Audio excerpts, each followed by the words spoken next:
मसीह में मेरे अज़ीज़ भाइयों और बहनों, आप सबको सुबह का सलाम।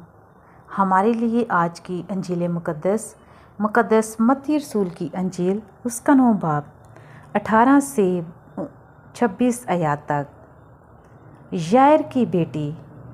जब वो ये बातें उनसे कह ही रहा था कि देखो, सरदार ने आकर उससे कहा, मेरी बेटी अभी मरी है, लेकिन तू चल कर अपना हाथ उस पर रख तो वो ज़िंदा हो जाएगी। और यीशु उठकर अपने शागिर्दों के साथ उसके पीछे चला।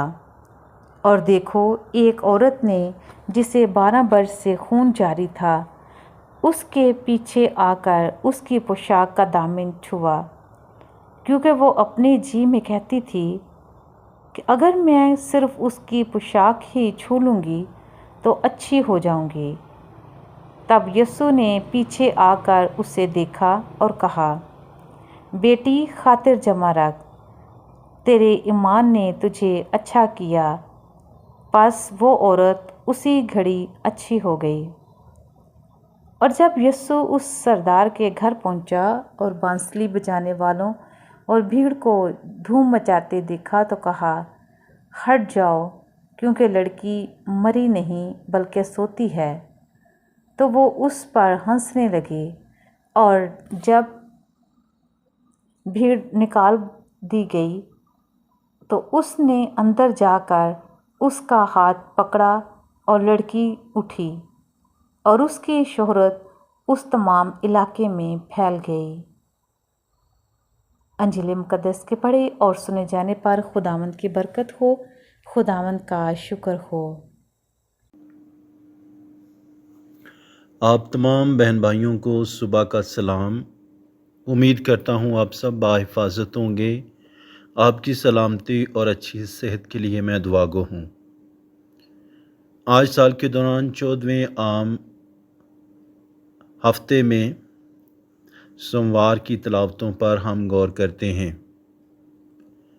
आज के कलाम मुक़द्दस में हम सबों के लिए ईमान की मजबूती की उम्दा मिसालें पाई जाती हैं। अंजील मुक़द्दस में हम सुनते हैं कि एक सूबेदार ने यीशु के पास आकर उससे कहा कि मेरी बेटी अभी अभी फौत हुई है, तू चल और जाकर उसे छू तो वो ठीक हो जाएगी, तंदुरुस्त हो जाएगी, वो ज़िंदा हो जाएगी। यीशु उसकी इस बात को, इस ईमान को देखते हुए, लिखा है कि एकदम यीशु उठ के उसके पीछे हो लिया। और जैसे ही यीशु वहाँ से निकला, बेशुमार लोग यीशु के पीछे हो लिए। बहुत बड़ा एक हजूम यीशु के पीछे, यीशु के साथ साथ हो लिया। कलाम अक़दस में हम सुनते हैं कि इतने ज़्यादा लोग थे, उनमें से एक औरत जो 12 बरस से बीमार थी, जिसने बहुत इलाज करवाया लेकिन ठीक नहीं होती, उसमें ये ईमान पैदा हुआ कि अगर मैं उसकी पोशाक को ही छू लूँगी तो ठीक हो जाऊँगी। इतने बड़े हजूम में उसने ईमान की बदौलत ये कोशिश की।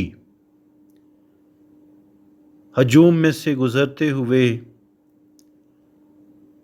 बड़ी मुश्किल से वो यीशु तक पहुँची, और अपने ईमान के मुताबिक उसने यीशु की पोशाक को छू लिया। और खुदा का कलाम इस बात की गवाही देता है कि एकदम उसका वो खून बंद हो गया, उसकी बीमारी ठीक हो गई, सेहतमंद हो गई। और यीशु ने उसे देखकर उसे कहा कि खौफ मत कर, तेरे ईमान ने तुझे अच्छा किया है। उसके बाद यीशु अपना सफ़र जारी रखता है, और सूबेदार के घर जब पहुंचा तो लोग रो रहे थे, परेशान थे, یسوع نے ان سے کہا کہ یہ لڑکی مری نہیں بلکہ سوتی ہے۔ اس بات کو سن کر وہ یسوع پر ہنسنے لگے۔ لیکن یسوع جو قادر مطلق ہے، جسے آسمان پر اور زمین پر سارا اختیار دیا گیا ہے، جو زندگی کا بانی ہے، جو کہتا ہے کہ میں آیا ہوں تاکہ وہ زندگی پائیں اور کثرت کی زندگی پائیں، یسوع نے اس چھوٹی لڑکی کو چھوا اور وہ زندہ ہو گئی۔ یسوع کے چھونے سے اس نے زندگی پائی۔ آج کی انجیل مقدس میں دو قسم کے معجزات ہیں۔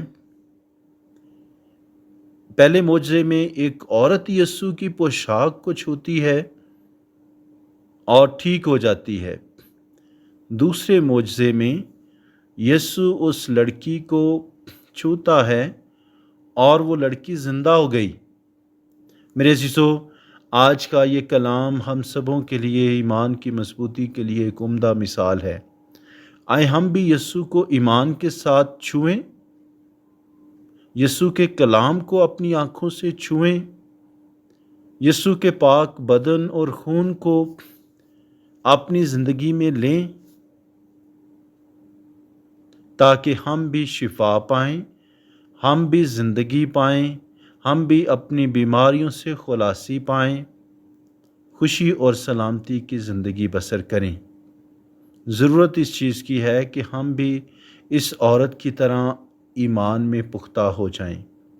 ہم جو نسل در نسل کیتھولک مسیحی ہیں، ہم جو نسل در نسل یسوع پر ایمان رکھنے والے ہیں، شاید آج بھی ہمارے اندر ایمان کی تھوڑی کمزوری ہے۔ شاید آج بھی ہم اتنے ایمان میں مضبوط نہیں جتنے ہونا چاہیے تھا۔ آج دعا کریں کہ خداوند ہمیں بھی اس عورت جیسا ایمان بخشے تاکہ ہم زندہ یسوع کو چھو کر شفا پائیں۔ خداوند ہمیں بھی فضل بخشے تاکہ اس صوبے دار کی طرح خدا ہمیں بھی یہ ایمان بخشے تاکہ ہم بھی اپنی زندگی میں شفا پائیں۔ خداوند ہمارے خاندانوں میں سے ہر طرح کی بیماری، ہر طرح کی پریشانی کو دور کرے۔ جن لوگوں نے بھی ہمیں دعا کے لیے کہا ہے، خداوند اپنے شفا برے ہاتھ کو بڑھائے اور انہیں بھی چھو کر مکمل صحت یابی عطا کرے، مسیح خداوند کے وسیلہ سے۔